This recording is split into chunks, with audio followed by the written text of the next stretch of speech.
வணக்கம். வாங்க இன்னைக்கு நம்ம வீட்டில் ரொம்பவே ஸ்பெஷலான டீ கடை கஜ்டா எப்படி செய்யறதுன்னு பார்க்கலாம். ரொம்ப சிம்பிளான இன்க்ரீடியன்ட்ஸ் வச்சு இதை எப்படி குயிக்காக செய்யலான்னு பார்க்கலாம் வாங்க. ஒரு மிக்சிங் பவுலில் 1 கப்பு பவுடர் சுகர் எடுத்திருக்கேன். கூடவே ஒரு முட்டையை சேர்த்து நல்லா கலந்துக்கலாம். முட்டையும் சுகரும் கரைஞ்சதுக்கப்புறம் 2 கப்பு மைதா மாவு எடுத்திருக்கேன். 1/2 கப்பு ரவை, இதையெல்லாம் நான் ஒரே டம்ளரில் தான் அளந்திருக்கேன்.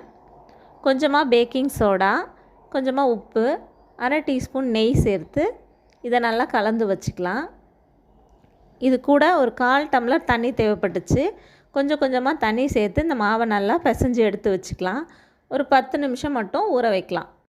ஒரு கடாயில் தேவையான எண்ணெயை ஊற்றி நல்லா மிதமான தீயில் சூடுபடுத்தி வச்சுருக்கேன். இந்த மாவு இப்போ ரெடி ஆகிடுச்சு.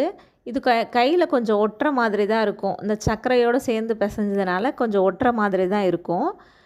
இதை அழுத்தமான உருண்டைகளாக இதில் போடாமல் கிள்ளி கிள்ளி போடும்போது நல்லா கிராக்ஸ் விட்டு இது சூப்பராக வரும். சாப்பிட்றதுக்கும் அவ்வளோ சூப்பராக இருக்கும். இது 2 பக்கமும் மிதமான தீயில் நல்லா செவக்க விட்டு எடுத்தோம்னா இந்த டீ கடை கஜ்டா வீட்டிலையே தயாராகிடும். நீங்களும் இதே போல் உங்கள் வீட்டில் செஞ்சு சாப்பிடுங்க. என்னோடய வீடியோஸ் உங்களுக்கு பிடிச்சிருந்ததுன்னா என்னோடய சேனலுக்கு சப்ஸ்கிரைப் பண்ணுங்கள். உங்களோட ஃப்ரெண்ட்ஸ் அண்ட் ஃபேமிலிக்கு ஷேர் பண்ணி லைக் பண்ணுங்கள். Thank you.